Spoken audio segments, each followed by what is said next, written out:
Whenever you get a Young's double slit experiment, it might be worth labelling onto your diagram the various values that they give you. The formula, of course, for Young's double slit is that lambda is AY over D, and often there's confusion about what the symbols mean. In fact, some questions actually ask you what does A mean, what does Y mean, and so on. A is the distance between your slits, and is always a small number. D is the distance from the slits to the screen, and they're going to tell us it's 2.5 meters. Whereas Y is the fringe separation. Now it does ask you, first of all, about laser light. It says that it's coherent, and you've got to explain what is meant by coherent in this context. Now, the general description of what coherent wave sources are is that they have a constant phase difference, and phase differences are allowed. So, for example, if you had a slit and some waves were coming out of it, and there were some waves coming out of that slit, and maybe they were water waves, then they could be in phase. They would be coherent if they were always in phase. But you could have a set of waves coming out where they were 180 degrees out of phase. They would still be coherent, provided it was always 180 degrees out of phase. But in the context of laser light, you'll find that all parts of the light beam are in phase at all times. Now, at all times wasn't in the mark scheme. They simply wanted you to say that the waves were in phase. There's the general description, a constant phase difference, but they didn't want that in this particular mark scheme. They simply wanted you to say they're in phase.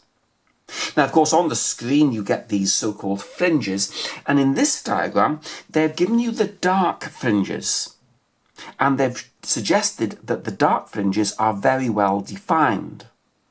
Now, usually the fringes, you say they're the light parts, so there's light there and light there and light there and so on. Those are usually described as the light fringes. Now, you may say, well, does it matter? Well, the answer is no, because if you said, well, let's deal with the light fringes, you would then go to the centre of a light fringe, and I've put a little dot there. Now, the centre of that light fringe to the centre of the last one, that would be the centre of it. That distance there is absolutely the same as the distance from here to here. So you can go for spacings of dark fringes or light fringes, it really doesn't matter. Measuring how big a fringe separation is not easy. Therefore, it is good practice to take a number of them, say 5, 6, 7 or whatever it is, and then take an average. Here there are 5 separations. If I go from here to here, there's 1, 2, 3, 4, 5 separations, and that is your 30.5 millimeters. And of course that means that one of the separations is that divided by 5. Right, let's see what they ask you to do. There's not an awful lot that is required for this. They simply say, how big is the wavelength of the laser light?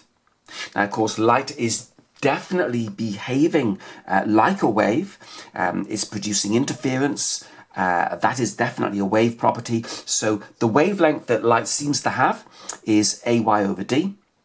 There's your A value. Always use meters so that your answer is in meters at the end. The value for Y, I didn't do separately. I simply put it in like that. Now, it might have been better to do it as a separate calculation, but I decided simply to put it in. If you put it in neatly, then it's okay, I think. And D is the big distance, and it's 2.5 meters. The reason why it's worth getting these symbols correct is because when you deal with a diffraction grating, the D value in that formula is a different D. So this D is definitely the double slit to screen distance. And it comes out as being 6.588 times 10 to the minus 7. In terms of nanometers, that's 659. 700 is red. So we're heading towards the red part of the spectrum, and I've said maybe it's an orangey red colour. I don't really know.